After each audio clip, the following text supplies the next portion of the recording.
গন্ধর্বদের সৈন্য সংখ্যা,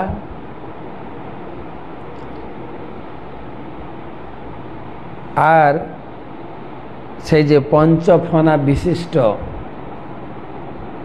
পুরঞ্জন নগরীর অধ্যক্ষ, অর্থাৎ প্রাণবায়ু, তার 5টি ফণা, সেই প্রাণবায়ুর সঙ্গে 720 জন সৈন্যের লড়াই। কত বছর লড়াই? 100 বছর। ভালো করে শুনেন, কিন্তু হ্যাভি ইন্টারেস্টিং। 720 জন গন্ধর্ব সৈন্য, 360 হচ্ছে দিন, 360 হচ্ছে রাত্রি, আর পঞ্চফণা বিশিষ্ট প্রাণবায়ু, তাদের সঙ্গে 100 বছর লড়াই। মানে আমাদের আয়ু 100 বছর। 100 বছর পঞ্চফণা বিশিষ্ট সে প্রাণবায়ুকে দিন রাত মিলে আয়ু কমাতে কমাতে 100 বছর শেষ। 360 দিন এবং 360 রাত্রি একত্রে চণ্ডবেগের 720 জন সৈন্য, কালের 320 জন সৈন্য, জন্ম থেকে শুরু করে মৃত্যু পর্যন্ত মানুষকে সেই সমস্ত সৈন্যদের সঙ্গে আজীবন যুদ্ধ করতে হচ্ছে। সেই যুদ্ধকে বলা হয় জীবন সংগ্রাম। এই সংগ্রাম সত্ত্বেও কিন্তু জীবের মৃত্যু হয় না। সেই সম্বন্ধে ভগবদ্গীতায় বলা হয়েছে যে জীবাত্মা শাশ্বত, ন জায়তে ম্রিয়তে বা কদাচিন, নায়ং ভূত্তা ভবিতা বা ন ভূয়ঃ, অজো নিত্যং শাশ্বত অয়ং পুরাণ, ন হন্যতে হন্যমানে শরীরে। আত্মার কখনো মৃত্যু হয় না, কখনো জন্ম হয় না। সে রয়েছে, কখনো তার অস্তিত্ব লুপ্ত হবে না। সে আজ নিত্য, শাশ্বত এবং চিরপুরাতন। দেহকে হত্যা করা হলেও আত্মাকে কখনো হত্যা করা যায় না। প্রকৃতপক্ষে জীবাত্মার কখনো জন্ম হয় না অথবা মৃত্যু হয় না, কিন্তু তাকে আজীবন প্রকৃতির কঠোর নিয়মের সঙ্গে সংগ্রাম করতে হয়। তাকে নানা প্রকার দুঃখদায়ক পরিস্থিতির সম্মুখীন হতে হয়, কিন্তু তা সত্ত্বেও মাছন্ন হয়ে জীব মনে করে যে ইন্দ্রতৃপ্তিতে সে খুব ভালোভাবে অবস্থিত রয়েছে। তো খুব কষ্ট এই শ্লোকটা বুঝতে, যে 100 বছর ধরে সংগ্রাম। কার সঙ্গে সংগ্রাম? না 720 জন সৈন্যের সঙ্গে প্রাণবায়ুর 5টা ফণা। 5টা ফণা কি? পান, অপান, ব্যান, উদান, সমান। 5 ফণা বিশিষ্ট এই প্রাণবায়ু, শরীরে 5টা বায়ু, যেরকম গাড়ি বায়ুর উপরে চলছে, এরোপ্লেন বায়ুর উপরে চলছে, সাইকেল বায়ুর উপরে চলছে, আমাদের শরীরটাও বায়ুর উপরে চলছে। গাড়ি কি করে? বায়ুর উপরে চলছে। টায়ারের ভিতরে বায়ু আছে, বায়ুর উপরে চলছে। জাহাজও বায়ু বেগে বেগমান, উড়োজাহাজ বায়ুর উপরে ভেসে আছে। এ পুরা প্রকৃতি বায়ুর উপরে। আমরা যে বসে আছি মাটির, এটা বায়ুর উপরে ভেসে আছে। তো শরীরে পঞ্চবায়ু, পান, উপান, ব্যান, উদান, সমান। প্রাণবায়ু, অপান বায়ু, ব্যান, উদান সমান। এই পঞ্চবায়ু একটু কম বেশি হয়ে গেলে শরীরে রোগ ব্যাধি হবে। যেরকম কোনো গাড়ির কোনো একটা চাকায় একটু হাওয়া কমে গেলে বসে যাবে, এক চাকা ব্লাস্ট হয়ে যাবে, অ্যাক্সিডেন্ট হওয়ার সম্ভাবনা থাকে। ঠিক সেই রকম পঞ্চবায়ু, যারা আয়ুর্বেদ চিকিৎসা করেন, তো যখন কারোর অসুখ বিসুখ হয়, পঞ্চবায়ু শোধন করার জন্য তারা এই বায়ু চিকিৎসা করেন। বায়ু,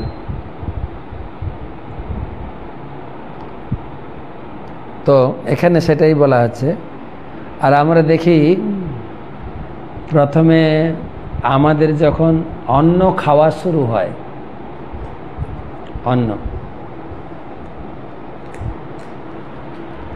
অন্ন খাওয়া শুরু হয় না, 5 বার অন্ন খাওয়াতে হয়, পায়েস শিশুকে।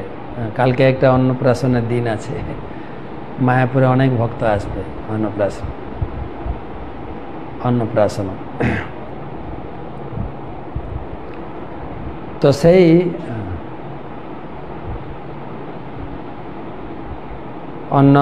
অন্নপ্রাশনম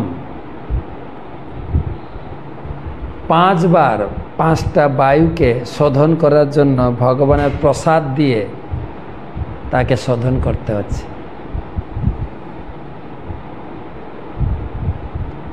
আর সে শোধন করার পরে সেই শিশু সবসময় ভগবানের প্রসাদ খেয়ে তার জীবনকে শুদ্ধ করে রাখবে। কিন্তু আমাদের অন্ন খেয়ে প্রাণবায়ু শোধন করে আমাদের খাওয়া দাওয়া শুরু হয়েছে, কিন্তু ধীরে ধীরে আমরা অখাদ্য কুখাদ্য খেয়ে আবার জীবনকে অশুদ্ধ করে ফেলেছি। প্রাণবায়ু ক্ষীয়মাণে সসম্বন্ধে একস্মিন বহুবিধুধা চিন্তাং পরাম জগমার্ত স্বরাষ্ট্র পুরবান্ধব। ক্ষীয়মাণে সসম্বন্ধে একস্মিন বহুবিধুধা যে চিন্তাং পরাম জগামার্ত স্বরাষ্ট্র পুরবান্ধব। যেহেতু তাকে বহু সৈন্যের সঙ্গে যুদ্ধ করতে হয়েছিল এবং তারা সকলেই ছিল এক একজন বড় যোদ্ধা, তাই পঞ্চফণা বিশিষ্ট সর্পটি অত্যন্ত দুর্বল হয়ে পড়েছিল। তার প্রিয়তম বন্ধুকে এইভাবে নিস্তেজ হয়ে পড়তে দেখে রাজা পুরঞ্জন, নগরবাসী, তার সমস্ত বন্ধুবান্ধবরা অত্যন্ত চিন্তিত হয়ে পড়েছিলেন। সংগ্রাম 720 জন লোকের সঙ্গে, আর কঠোর সংগ্রাম। দিন রাতের এই যে সময় পের হয়ে যাওয়া, আয়ু হরণ করছেন, আয়ুর হরতি, এই যে আয়ু হরণ হচ্ছে, আর এই যে সংগ্রাম পঞ্চবায়ুর সঙ্গে 720 জনের দিন আর রাতের সংগ্রাম। এমন নয় যে এই সংগ্রাম করে করে পঞ্চবায়ু জিতে যাবে, পঞ্চফণা বিশিষ্ট সেই প্রাণবায়ু জিতে যাবে না, ধীরে ধীরে আয়ু ক্ষয় হয়ে যাবে, ধীরে ধীরে। আমরা তো আমাদের আয়ু ক্ষয় হতে দেব না। ডাক্তারের কাছে যাব, জ্যোতিষীর কাছে যাব, আবার বর্তমানকালে আরেকটা নতুন পলিসি, বিমা পলিসি করে রাখব। বিমা কোনো কিছুর দ্বারা আমরা আমাদের জীবনটাকে আমরা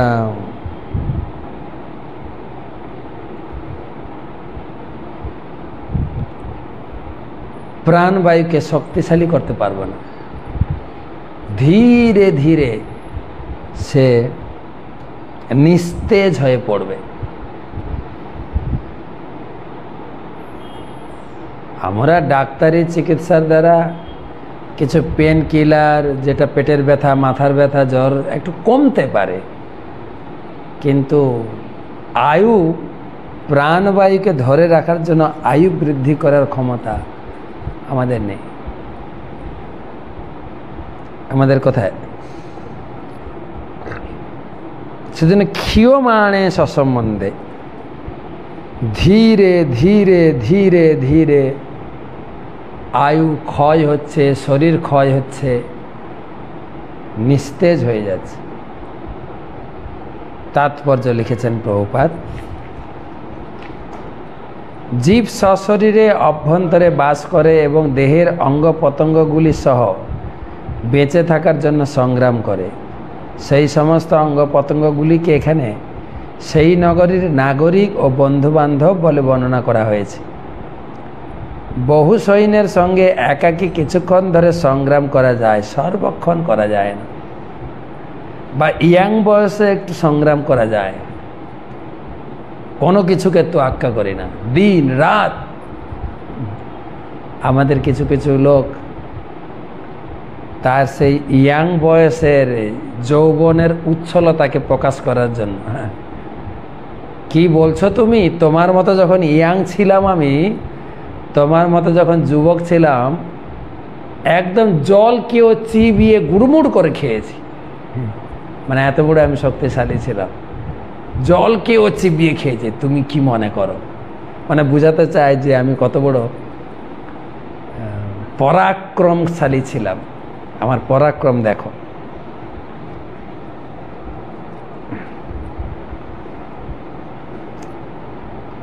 কিন্তু সেই সংগ্রাম চালিয়ে যাওয়া যায় না। সবগুলো ধীরে ধীরে নিস্তেজ। চক্ষুর নিস্তেজতা, পাকস্থলীর পরিপাকের নিস্তেজতা যাবে।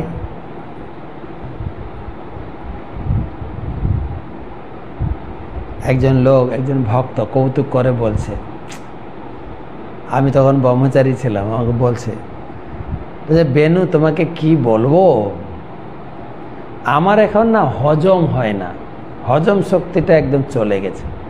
হ্যাঁ, এই সকালে আধা কিলো চিড়া, 200 গ্রাম মিল্ক, এক ফালা কলা, ধরো 18-20টা কলা আর চিনি, হ্যাঁ, এই সকালে খাই, আর বেশি খেতে পারি না, বেশি খেতে পারি না। তার মানে আগে কতটা খেত। সে সময় ধীরে ধীরে নিস্তেজ হয়ে যাবে, সংগ্রাম চালিয়ে যাওয়া সম্ভব নয়। জীব তার পরাজয় স্বীকার করে। ভক্তিবিনোদ ঠাকুর লিখেছেন, বৃদ্ধকাল আলো সব সুখ ভাগ হলো। বৃদ্ধকাল আসার সাথে সাথে জীবনের সমস্ত সুখ ধীরে ধীরে অন্তর্হিত হয়ে যায়, ধীরে ধীরে চলে যায়। বৃদ্ধকাল হলো সব সুখ ভা হলো।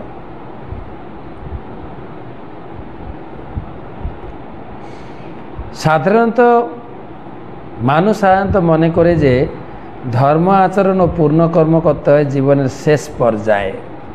লোকে মনে করে এখন ইয়াং বয়সে কত খাবো, কত দেখবো, কত এনজয় করব, ভজন সাধন করব শেষ বয়সে। সেই সময় সাধারণত চিন্তাশীল হয়ে ওঠে, ধ্যান করার মাধ্যমে অবসর কাটাতে কিছু তথাকথিত যোগ অভ্যাস করে। কিন্তু যারা সারা জীবন ইন্দ্রিয় সুখ ভোগের প্রচেষ্টা অতিবাহিত করেছে, তাদের পক্ষে ধ্যান করা একটি হাস্যকর প্রচেষ্টা মাত্র, হাস্যকর প্রচেষ্টা মাত্র। ভগবদ্গীতার 6ষ্ঠ অধ্যায়ে বর্ণনা করা হয়েছে যে ধ্যান একটি অত্যন্ত কঠিন পন্থা। তার অভ্যাস শুরু করতে হয় যৌবন থেকেই। ধ্যান করতে হলে সর্বপ্রকার ইন্দ্রতৃপ্তির প্রয়াস থেকে বিরত থাকতে, ভগবানের ভজন করতে গেলে, ভগবানের ধ্যান করতে গেলে যুবক বয়স, আমাদের যুবক না, প্রহ্লাদ মহারাজ বলেছেন, কৌমারত আচরত প্রাজ্ঞ ধর্মান ভাগবতানিহ। কৌমার বয়স থেকেই ধ্যান করতে হবে। কৌমার আচরত প্রাজ্ঞ ধর্মান ভাগবতানিহ দুর্লভং মানুষং জন্ম তদপি অধ্রুবম অর্থদম।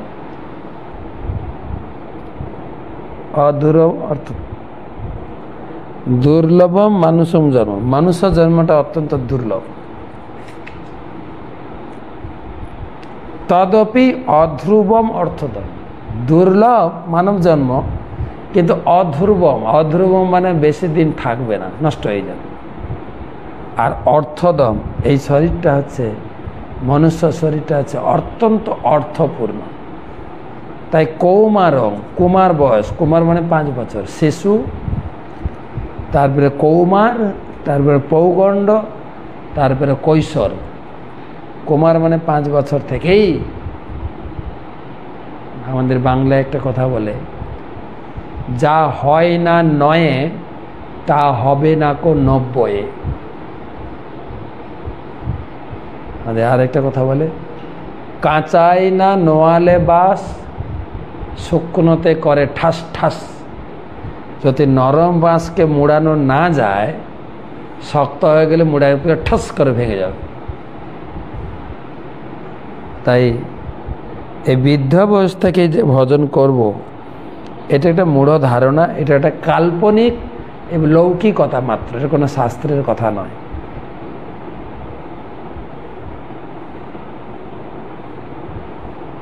ধ্যান অভ্যাস শুরু করতে হয় যৌবন থেকে।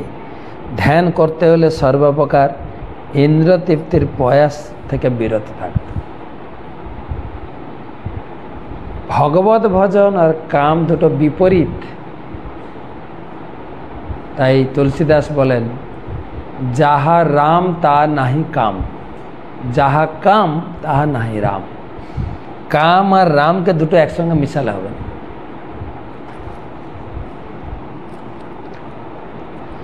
দুর্ভাগ্যবশত আজকাল যারা কামভোগের প্রতি অত্যন্ত আসক্ত, তাদের কাছে ধ্যান করা একটি ফ্যাশন হয়ে দাঁড়িয়েছে। ফ্যাশন। আর লোকে এতেই বেশি প্রোৎসাহন দিচ্ছে, এতে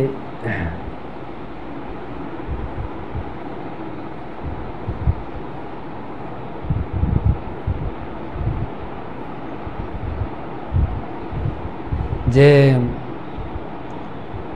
ধ্যান করো, তুমি ইন্দ্র তৃপ্তি করতে করতে তোমার শরীরটা স্থূল হয়ে গেছে, মোটা হয়ে গেছে, শরীরের ওজন বেশি হয়ে গেছে, ধ্যান ট্যান করে একটু শরীরটাকে ঠিক করো, আরও বেশি করে ভোগ করতে পারে। তাই এখানে প্রভুপাদ বলছেন, আরে ধ্যান আর কাম ভাবের প্রতি আসক্ত দুটো সম্পূর্ণ বিপরীত। ইন্দ্র তৃপ্তি পরিত্যাগ না করলে ধ্যান করবে কি করে? তো ধ্যান করা একটা ফ্যাশন হয়ে দাঁড়িয়েছে। জীবন সংগ্রামে এই প্রকার ধ্যান ব্যর্থ। কখনো কোনো এই ধরনের ধ্যানের পন্থাকে ট্রান্সেন্ডেন্টাল মেডিটেশন বলা হয়। রাজা পুরঞ্জন বা জীবাত্মা তার কঠোর জীবন সংগ্রামে পরাস্ত হয়ে তার বন্ধু ও আত্মীয় স্বজন সহ ট্রান্সেন্ডেন্টাল মেডিটেশনের পন্থা অবলম্বন করেছিলেন।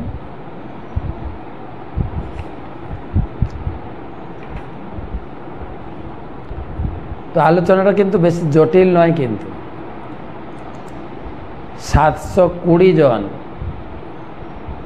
সেই চণ্ডবেগের সৈন্য, 360 জন দিন, 360 জন রাত্রি, 720 জন পঞ্চফনা বিশিষ্ট সেই প্রাণবায়ুর সঙ্গে 100 বছর লড়াই করতে করতে নিস্তেজ হয়ে পড়তে দেখে। তারপরে শ্লোক, সয়েব পূর্জাং মধু